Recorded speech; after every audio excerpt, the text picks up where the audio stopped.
आपस की फूट। यह कहानी बहुत ही मनोरंजक है।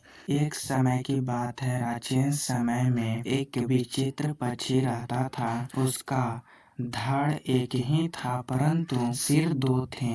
नाम था उसका भड़ूर। एक शरीर होने के बावजूद उसके सिरों में एकता नहीं थी और ना ही था तालमेल। वे एक दूसरे से बैर रखते थे। हर जीव सोचने समझने का काम दिमाग से करता है और दिमाग होता है सिर में। दो सिर होने के कारण भौर के दिमाग भी दो थे, जिनमें से एक पूरब जाने की सोचता तो दूसरा पश्चिम। फल यह तो होता था कि टांगे एक कदम पूरब की ओर चलती तो अगला कदम पश्चिम की ओर, और भड़ूर स्वयं को वहीं खड़ा था। भड़ूर का जीवन बस दो सिरों के बीच रस्सी बनकर रह गया था। एक दिन भड़ूर भोजन की तलाश में नदी तट पर घूम रहा था कि एक सिर को नीचे गिरा एक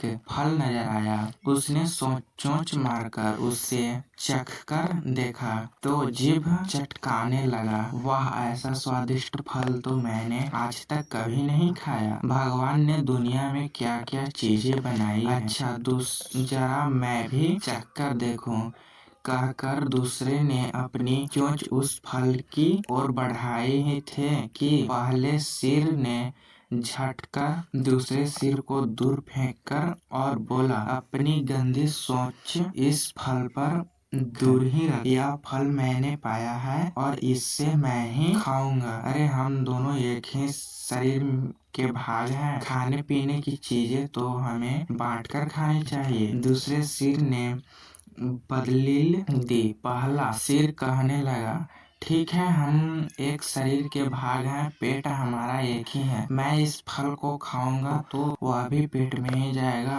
और पेट तेरा भी है। दूसरा सिर बोला, खाने का मतलब केवल पेट भरना ही नहीं होता है भाई, जीभ का स्वाद भी तो कई चीज है। तबीयत की संतुष्टि तो जीभ से ही मिलती है। खाने का असली मजा मुंह में ही है। पहला सिर तो सुनकर चिढ़ने वाले स्वरों में बोला, मैंने तेरी जीभ और खाने के मजे का ठेका थोड़ी न ले रखा है।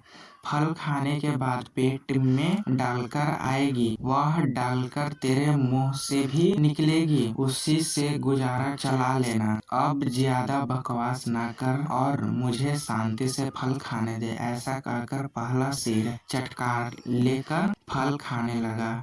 इस घटना के बाद दूसरे सिर ने बदला लेने की ठान ली और मौके की तलाश में रहने लगा। कुछ दिन बाद भी फिर भड़ूर भोजन की तलाश में घूम रहा था कि दूसरे सिर की नजर एक फल पर पड़ी।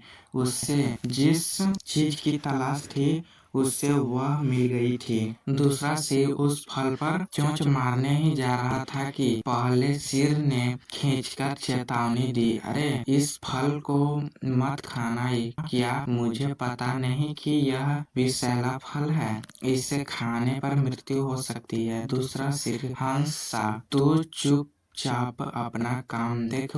तुझे क्या लेना है कि मैं क्या खा रहा हूँ? भूल गया उस दिन की बात। पहले सिर ने समझाने की कोशिश की कि तूने यह फल खा लिया तो हम दोनों मर जाएंगे। दूसरा सिर तो बदला लेने पर तारू था। बोला, मैंने तेरे मरे जीने का ठेका थोड़ी न ले रखा है। मैं जो खाना चाहूँ वह खाऊंगा, चाहे उसका नतीजा कुछ भी हो। अब मुझे शांति से विषैला फल खाने दे। दूसरे सिर ने सारा विषैला फल का खा लिया और भड़ूर तड़प